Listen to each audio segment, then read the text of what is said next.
বেশ কিছুদিন ধরেই জাতীয় নাগরিক পার্টির সিনিয়র যুগ্ম মুখ্য সমন্বয়ক আব্দুল হান্নান মাসুদ আলোচনার কেন্দ্রবিন্দুতে।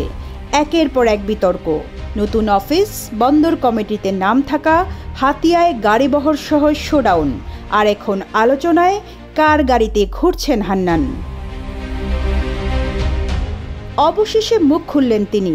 গণমাধ্যমকে দেওয়া এক সাক্ষাৎকারে জাতীয় নাগরিক পার্টির নেতা আব্দুল হান্নান মাসুদ বলেন, তিনি যে গাড়িতে চলাফেরা করেন সেটি একজন জামায়াতপন্থী ব্যবসায়ীর দেওয়া। তিনি চান হান্নান হাতিয়াতেই রাজনীতি চালিয়ে যান। বর্তমান পরিস্থিতিতে আগের মতো করে মোটরসাইকেল সিএনজি করে বাড়ি যাওয়া ঝুঁকিপূর্ণ মনে করেন হান্নান। সেক্ষেত্রে এসব বিষয় নিয়ে বারবার বিতর্ক তৈরি করার চেষ্টা করা হচ্ছে বলে মন্তব্য তার। এখন যে কোনো ব্র্যান্ডের পুরাতন এসি বদলে নতুন ওয়ালটন এসিতে উপভোগ করুন 25% ছাড়। হান্নান মাসুদ বলেন, তার এলাকায় 300 প্রবাসী আছেন যারা একটা গ্রুপ করে নিয়মিত তাকে অর্থ সহায়তা দিয়ে যাচ্ছেন। তারা চান হান্নান হোক হাতিয়ার এমপি। এর আগেও বিতর্ক উঠেছিল একটি অফিসে বসে তোলা ছবি ঘিরে।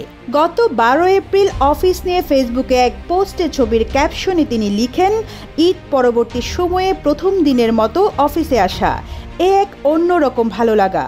আগামীর বাংলাদেশ বিনির্মাণে আমাদের এ চলমান সংগ্রাম আপাতত এখান থেকেই পরিচালিত হচ্ছে।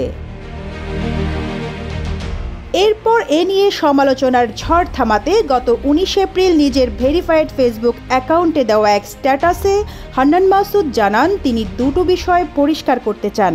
যে অফিসে বসে ছবি তুলেছেন সেটা তার নয়, জাতীয় নাগরিক পার্টির অস্থায়ী অফিস। তিনি আরও স্পষ্ট করেন, বন্দর অথরিটির উপদেষ্টা নন, বরং তিনি বন্দরে জাতীয় নাগরিক পার্টির শ্রমিক উইংয়ের কমিটির উপদেষ্টা।